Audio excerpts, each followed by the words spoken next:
반갑습니다. 방구석 물류 제6화 오늘이 마지막 편이네요. 물류 스타트업의 2회편인데요. 오늘은 디디캐스트 정재호 이사님을 모시고 물류와 관련되어 있는 혹은 저희 일상생활에서 재미있는 스타트업 아이디어를 가지고 도전하려고 하는 예비 창업자들에게 도움이 될 만한 그런 이야기들을 듣고 정보를 알아보는 그런 시간을 갖도록 하겠습니다. 오늘 정재호 이사님 함께 해주셨는데요. 인사 좀 해주시죠. 안녕하세요. 정재호라고 하고요. 현재 교육적 스타트업인데 산타 디디캐스트에서 일하고 있습니다. 네. 주로 산타 디디캐스트는 어떤 일을 하는 회사인가요?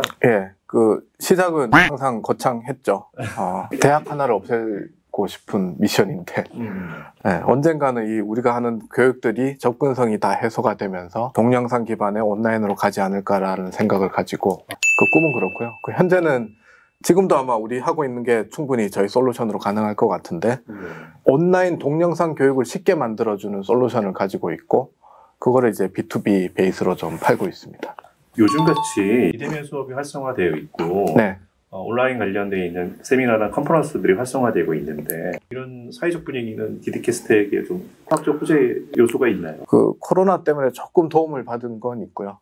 근데 반면에 항상 기회와 위협이 공존을 하는 게 경쟁사가 엄청 많이 생겼어요. 그래서 지금도 치열하게 경쟁하면서 조금 더 좋은 온라인 교육 솔루션을 만들기 위해서 노력하고 있습니다. 이 온라인 통한 이 동영상 교육과 또 오프라인에서 이루어지는 교육은 조금 차이가 좀 있을 수 있는데 어떤 주제별이라든가 정보의 확장성이라든가 대중성 측면에서는 어떤 차이가 좀 있을까요? 그게 아주 정확하고 좋은 질문이시고요. 저희도 IT를 하는 친구들이 모여서 사업을 만들다 보니까 사실은 깊이 있는 교육 설계나 교육 철학 쪽은 좀 간과한 부분이 있었던 것 같아요. 저희는 이제 온라인 교육 솔루션을 적정하게 배포를 하면 교육들이 쉽게 온라인으로 좀 바뀌지 않을까였는데 정말 케이스 바이 케이스고 상황에 따라 좀 다른 것 같고요. 그래서 제가 생각하는 가장 이상적인 결론부터 말씀드리면 교육이 잘 되고 사람 하나가 교육 때문에 성장을 하려면 오프라인과 온라인이 적정하게 믹스가 돼야 이상적인 교육 프로세스가 나오지 않을까라는 생각을 가지고 있어요. 일부 학교에서도 또 학생들 가르치는 역할을 하지만 기본적인 지식은 저희 솔루션 써서 온라인으로 빨리 찍어서 배포를 하고 그 다음에 같이 모여서 또 토론하고 하는 거는 줌이나 실시간 툴로 써서 하고 그런데 마지막에 모여서 뭔가 발표를 하고 서로 축하하고 하는 거는 결국은 만나서 하는 게 맞지 않을까 그런 생각을 가지고 있습니다. 이사님 궁금한 게 하나 있는데 올 초에 저희 중고등학교 학생뿐만 아니라 대학생들까지 학교에 가서 수업을 못 받고 있잖아요. 한편으로는 이 부분들이 이제 거스를 수 없는 학교 문화가 될 수도 있을 것 같다는 생각이 드는데 최근에 이제 언론 보도를 보면 이 수도권과 지역권에 있는 학교와 관련된 콘텐츠 교육에 대한 수준 문제들이 문제가 되고 있어서 학생들 더 이상 온라인 수업에 의존시킬 수 없다라는 지적도 좀 있는데 향후에 좀 극복할 수 있는 부분인지 이 온라인 동영상 교재가 앞으로 어떤 문제들을 해결할 수 있는지에 대해 좀 궁금합니다. 저희 회사가 사실은 지방에 본사가 있어요. 부산에서 창업을 한 회사고 지금은 일부 수도권에도 오피스가 있습니다만 저는 이제 근본적으로 온라인 교육의 접근성 해소를 할 수 있다라고 생각을 해요. 근데 지금 이제 단기적으로 문제가 생기는 거는 도대체 왜 온라인 교육이 되면 오히려 소외된 지역에서는 더 힘들어할까인데 첫 번째는 이제 IT 기술적인 인프라 문제일 수 있을 것 같고요. 근데 반면에 이거는 대한민국이 또 IT 강국이잖아요. 바로바로 해결이 된다라고 보는 거고 결국 남는 숙제는 좋은 컨텐츠가 어디에 있느냐 싸움인 것 같아요.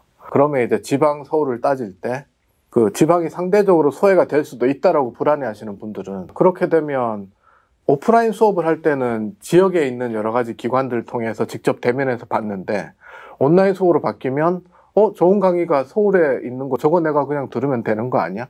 심지어 하버드 MIT 강의도 무료로 막 풀리고 있으니까 아마 그런 이슈가 오히려 더 불거지지 않을까라는 생각을 가지고 있습니다. 이사님은 대기업에서부터 시작하셨는데 교육 스타트업 쪽으로 오시게 된 과정이 한편은 개인적으로 궁금하기도 하고 학생분들이 아니 대기업 잘 다니시다가 스타트업 하시지? 의문점도 좀 가질 것 같은데 이사님은 어떻게 이 과정까지 오시게 됐는지. 그걸 아직까지 저희 부모님을 제가 설득을 못하고 있는 포인트와 정확하게 맞닿아 있고요.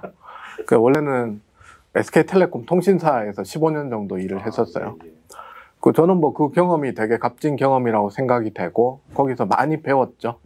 근데 어느 순간에 이제 40대가 딱 넘으면서 어떤 고민이 생겼는가 하면 과연 회사 일을 해서 지금까지 잘 성장을 했는데 내가 스스로 할 수 있는 게 뭘까라는 근본적인 고민을 하게 됐어요. 네. 왜냐하면 회사가 저를 100세를 산대는데 저는 이제 담배를 못 끊었으니까 80세까지 90세까지 사려나? 어쨌든 그까지 살아야 되는데 과연 언제까지 회사가 나를 보호를 해줄 거며 언제까지 월급을 받아야 되라는 근본적인 고민이 있었어요. 그러니까 그렇게 하다 보니까 이제 외부에 스타트업 하시는 분들, 창업자들, 세상을 바꾸는 분들에 대한 존경심이 생겼고 그래서 하나하나 지금 더 창업에 가까워지는 길이라고 보시면 될 것 같아요. 처음에는 투자 쪽으로 가서 이 판이 어떻게 돌아가는 거지 스스로 이제 학습을 했고 투자도 해봤고 그러다가 이제 스타트업에 조인을 했고 그 다음은 뭐 제 아내랑 창업을 하지 않을까 그렇게 생각을 하고 있습니다. 와이프도 지금 똑같이 하고 있어요. 와이프도 지금 스타트업에서 일을 하고 있고요. 양쪽 집안이 좀 다 고민이 많으시겠네요. 고민보다는 약간 이렇게 똘끼가 좀 있는 집안 있죠. 똘끼. 네. 어떻게 하든 둘이 창업을 하자가 지금 저희 꿈입니다. 이 스타트업이라는 게 사회적이라든가 어떤 우리가 갖고 있는 문제점을 해결하는 유연한 과정이라고 아까 말씀을 해주셨는데 그럼 이사님은 본인의 변화에 대한 이 과정을 유연하게 대처하기 위해서 도전하시게 된 케이스가 되신 거죠? 조금 더 이제 자기 주도적인 삶을 살고 싶은 게 첫 번째고요. 두 번째는 아까 제가 강의 중에 왜 문제를 해결하는 지난한 과정이다라고 설명을 드렸잖아요. 저를 괴롭히는 문제가 딱 두 가지가 나왔거든요. 저는 대한민국에서 교육이랑 헬스케어 문제가 해결되면 제 삶이 편해질 것 같고 모두가 행복해질 것 같아요. 선진국이 될 것 같아 진짜. 교육 문제는 아시다시피 뭐 저희 아이들 언제까지 학원 돌려야 돼요? 언제까지 대학 안 가면 뭔가 루저인 것처럼 살아야 되냐라는 거죠. 이제 뭔가 좀 이 시대의 교육을 조금 혁신적으로 바꿀 수 없을까? 그게 이제 첫 번째 교육 스타트업에 투자를 하고 조인한 계기였고요. 두 번째는 지금 진행하시는 김천민 대표님도 마찬가지시겠지만 저희가 중년이잖아요. 하나 둘씩 아파. 많이 아픕니다. 오늘 아침에 너무 아팠어요. 저도 지금 뭐 골골하고 있고요. 고령화 사회 가는데 이제 답이 안 보이는 거예요. 그렇다 보니까 이제 헬스케어를 디지털한 방법으로 해결할 수 있지 않을까. 두 가지에 지금 엄청난 관심을 가지고 있고 희망컨대 아마 창업을 하게 되면 그쪽 영역으로 제가 직접 뭔가 하면 좋겠다라는 생각을 가지고 있어요. 그런 팀을 도와주고 있는 과정이라고 보시면 됩니다. 오늘은 사실은 군산대학교 국제문유학과 학생들하고 함께 하는 자리거든요. 학교에서 뭐 취업이 가장 큰 목표이고 희망이겠지만 창업을 고민하는 학생분들도 꽤 있을 것 같아요. 창업에 대한 고민들 어떤 것들이 좀 있을까요? 저도 이제 현재 겸임 교수로서 학내 스타트업을 코칭하는 역할을 하고 있는데요. 이게 뭐 여러 가지 의견들이 있죠. 학생 창업을 과연 우리가 어른들이 뽐뿌질해서 무조건 창업하라고 하는 게 맞을까 아닐까. 근데 저는 이제 창업이 아까 과정이라고 말씀을 드렸잖아요. 임시 조직이고 학생들이 내가 저 문제를 직접 해결해서 한번 도전해보고 안 되면 빨리 취업을 하던가 접겠다라는 명확한 데드라인만 있으면 저는 이제 권하는 편이에요. 부모님들이 창업하면 안 된다라고 이야기하는 거는 예전에는 이제 생태계 시스템이 없다 보니까 창업하면 당연히 뭐 남의 대출 끌어오고 근데 지금 이제 시스템이 그게 아니거든요. 학교에서 지원을 해주면 일단은 작은 문제라도 한번 직접 해결해보고 그게 뭐 1년도 좋고 2년도 좋아요. 단 도전할 때는 거의 하루 종일 그 생각만 해야 될 정도로 몰입을 하시고 그 다음에 이 길이 나한테 맞겠다. 나는 이걸로 한번 사업화를 해본다 그러면 그때 이제 법인 설립해서 진짜 기업으로 가는 거고요. 아니면 그 경험 가지고 뭐 취업을 하던가 다른 일을 해도 저는 충분히 되리라고 봐요. 그러면 직장 생활 하면서도 창업을 준비하시는 분들이 많더라고요. 저는 권합니다. 좀 궁금한 게 직장 생활을 하면서 학생들도 학업을 같이 병행하면서 창업 과정을 할 수 있는 것인지 아니면 학업 과정에 있다면 조금 기간을 좀 두고 창업을 하는 시간에 집중하는 시간을 따로 가져야 되는 것인지 좀 그런 고민이 되시는 분들도 있을 것 같아요. 일단 직장이라면 최근에 이제 대기업들이 사내 벤처라고 해서 여러 가지 제도들을 만들고 있거든요. 내부에서는 이제 혁신에 대한 강한 욕구가 있어요. 예를 들면 우리 교육학과 이야기했지만 저 지금 매일 줌을 쓰고 있거든요. 저희가 이렇게 될 줄 누가 알았겠어요. 그 혁신은 이제 내부에서는 일어나기 힘들 거예요. 그렇다 보니까 회사에서도 지금 분위기는 조금 더 외부의 다양한 시선을 받아들이고 직원들이 새로운 도전을 하기에 좀 장려하는 문화가 있는 것 같고요. 저는 이제 처음부터 직장 때려치고 학교 때려치고 무조건 올인하라고는 이야기를 안 드려요. 처음에 어느 정도 일정 기간까지는 내가 생각한 아이디어가 먹힐지 안 먹힐지 스스로 검증을 해보고, 야, 이 정도면 한번 승부 보겠다 그러면 그때는 이제 회사 그만두고, 학생 같은 경우는 창업 휴학 제도가 다 학교마다 있을 거거든요. 단 이제 약속해야 될 거는 가족들한테도 마찬가지고, 내가 어디까지 해보고 안 되면 그때는 그만두고 다시 복학하겠다, 아니면 다시 취직하겠다. 만약에 이제 그 선을 넘어서 뭐 돈이든 시간이든 리소스를 더 집어넣게 되면 그때는 이제 좀 심각해지죠. 저는 스스로 선정하고 도전해보는 거는 그게 진짜 그 기업가 정신의 모태예요. 무조건 막 올인하고 배팅하는 게 기업가 정신이 아니고. 학교에서 직접 학생분들을 지도하시다 보면 정말 이 친구는 사업을 하고 싶어서 아이디어를 갖고 접근하고 있구나. 또 어떤 친구들은 뭐 그게 나쁘다라고 볼 수는 없지만 자기가 어떤 다른 일을 할 때 스펙을 쌓기 위해서 접근하는 분들도 있다라고 저는 생각하는데 좀 보이시나요, 쉽게? 그 현실이죠. 10팀을 만나면 결국 한 5팀 정도는 이게 내 길이야 라고 가열차게 가는 팀이 나오고요. 한 5팀 내지는 5명 정도는 그냥 경험. 그 경험이 결국 뭐 스펙이 될 수도 있고 안 될 수도 있고요. 그거는 저는 뭐 자연스럽게 좀 받아들이는 입장이에요. 솔직히 대표님이나 저나 대학 생활로 다시 돌아가보자고요. 그때 경험이나 역량 가지고 창업을 한다는 건 사실은 엄청난 일이거든요. 저는 매일 술 마시고 들었습니다. 네, 그러니까요. 네. 그러면 이제 나머지 5팀을 저는 이상한 시선으로 보진 않아요. 그 대신 아까도 제가 말씀드렸지만 스스로 시한을 정하라고 하죠. 그때까지 제가 어떻게 하든 도와드릴 테니까 해봅시다. 그런데 그 해보자라는 거의 핵심은 뭔가 하면 고객을 만나야죠. 내 스스로 그냥 어디서 정부 지원 예산 주니까 아무도 쓰지 않는 앱 만들고 이런 게 아니고 계속 빌드해서 고객 만나고 하다 보면 정말 힘들거든요. 그 과정을 거친 팀들은 이제 답을 찾아요. 제가 생각했던 아이디어가 100명의 고객이 열광해요. 그럼 어떻게 하면 될까요? 그럼 이제 지원을 해주고 창업을 하는 거고. 그런데 100명을 만나고 200명을 만났는데 아쉽게도 내 아이디어가 검증이 안 됐어요. 그럼 이제 스스로 느끼죠. 그러면 이제 저의 역할은 자, 그럼 어떻게 하면 좋을까요? 대표님이 생각하시는 아이디어를 이미 잘하고 있는 스타트업도 있는데 거기 가보실래요? 아니면 조금 더 공부를 하고 취업을 해서 경험을 쌓으실래요? 그런 걸 또 이렇게 가리마를 타주는 것도 저의 역할이라고 저는 생각을 하고 있어요. 학생분들이 창업하기에 좋은 생태계라고 말씀하셨다면 구체적으로 어떤 프로그램들이 있는지 좀 말씀해 주실 수 있나요? 부산에도 아마 청년 기업들이 입주할 수 있는 센터도 있는 걸로 제가 알고 있고요. 학교 내부에도 아마 창업 지원단이다, 처음 시작하기가 두려운 창업 동아리들도 찾아보면 분명히 있으실 거예요. 저희 학교 같은 경우도 몇몇 창업 동아리에서 훌륭한 팀들이 계속 나오고 있거든요. 그 다음에 이게 조금 더 구체화돼서 넘어오면 지역별로 또 중앙정부에서는 여러 가지 프로그램들이 있고, 그 중에 제일 큰 거는 예비 창업 패키지. 제가 정확한 금액은 잘 모르겠지만 그래도 서비스 프로토타입 만들 수 있는 몇 천만 원 규모는 지원을 해주는 걸로 알고 있어요. 그 위에 통해서 또 고객 검증해보고, 그게 잘 되면 또 더 위에 프로그램들 가고, 그러다가 이제 벤처 캐피탈 투자받고 쭉 가는 거죠.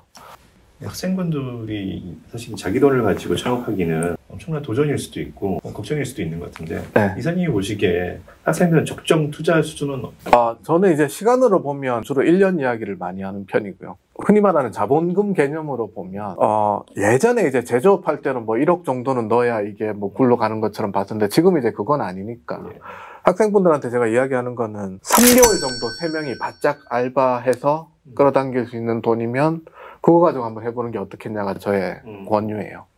본인들도 어느 정도 본인의 시간도 갈아 넣지만 그 정도 돈은 넣어야 하다못해 고객 만나고 커피라도 마실 수 있을 거니까. 근데 그거 말고 아까 이제 대출 보증 이런 이야기 하셨는데 그거는 저는 진짜 일사반대로 뜯어말립니다.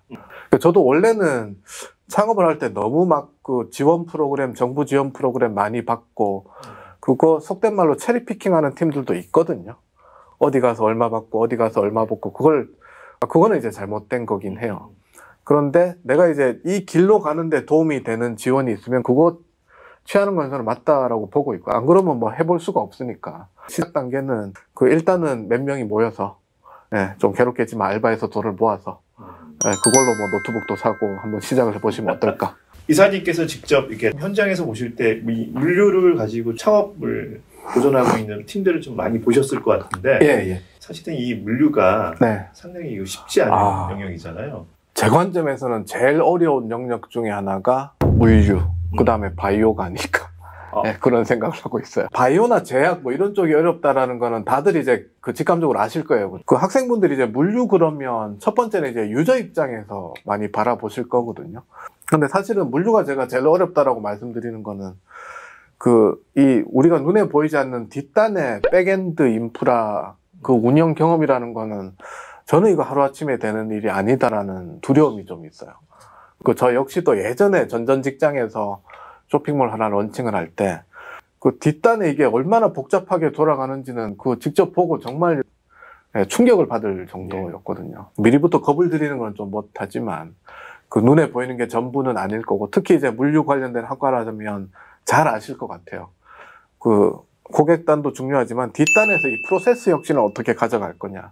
그런 관점에서 혁신을 좀 바라보면 어떨까. 아름답게 포장이 된 것 같지만 뒤쪽은 항상 많은 공력이 이제 사람도 써야 되고 또 시설도 들어가야 되는 영역이니까. 우리가 칭송하는 아마존, 쿠팡, 마켓컬리 그 간혹가다 이렇게 신문을 보다 보면 물론 뭐 기자님들이 조금 자극적으로 쓴 것도 저는 없지 않다고 보지만 항상 아마존, 쿠팡, 물류창고 뒷단에서 고생한다. 그게 사실은 뭐 현실이니까요. 이사님께서 혹시 이렇게 심사하셨던 스타트업 혹은 이렇게 관심 있게 보시는 스타트업 중에 물류를 아이디어를 가지고 기억에 나올 만한 팀들이 좀 있으신가요? 지금 이제 저희 입주 공간에서 활동하고 있는 팀이고요. 그 실버 라이닝이라는 법인 이름의 브랜드는 할배달이에요. 할배달. 할매가 배달한다 그래서 할배달인데 우리 마을의 근거리 배송을 할아버지 할머니들이 하세요.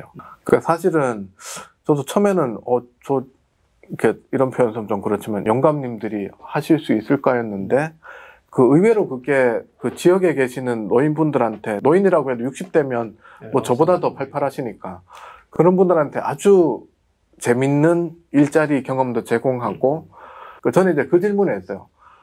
할아버지 할머니들이 아주 재밌는 아르바이트를 구하는 건 알겠는데 지역의 식당이나 뭐 편의점 같은 데서 만족하는 거 맞아요? 라고 물어봤더니만 그 한정된 지역에서 열심히 테스트 중인데 그 아주 좋은 결과가 나왔어요.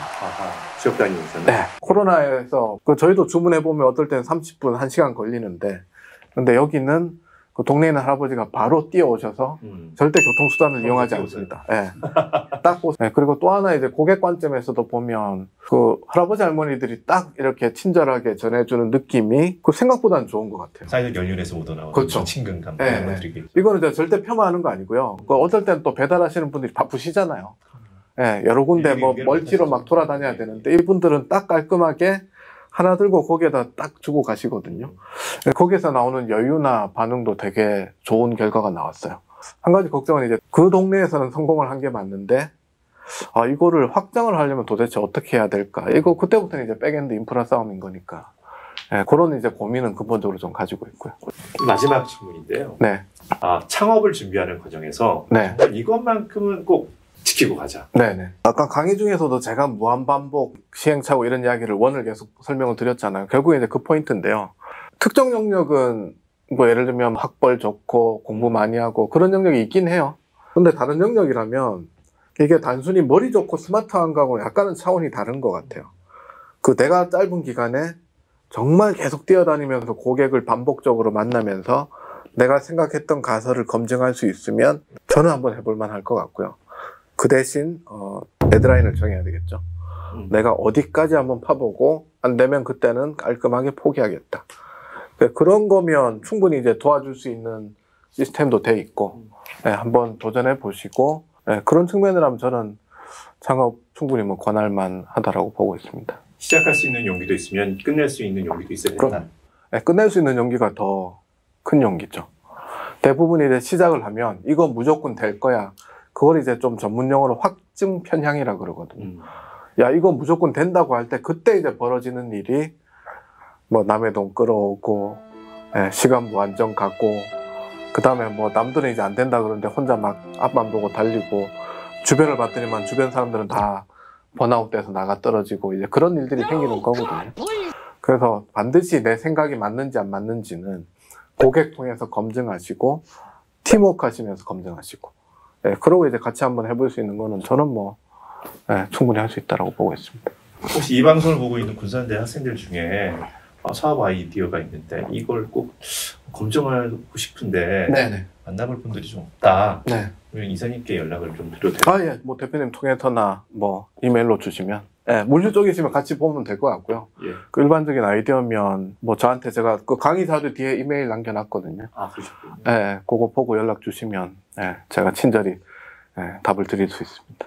오늘 말씀 너무 감사합니다. 네, 감사합니다. 방구석 물류 제6화 오늘 마지막 회였습니다. 저희가 이제 물류와 관련돼 있는 다양한 분야에 계신 분, 전문가분들을 모시고 현장에 있는 이야기들을 들어봤는데요. 오늘은 창업을 고민하는 학생분들을 위해 디드캐스트 정지호 이사님과 함께 이 자리를 가졌습니다. 그동안 방구석 물류 함께 해주신 부산대학교 학생 여러분과 또 일반 시청자 여러분들께 감사의 말씀을 드립니다. 우리 또 다음에 만나요.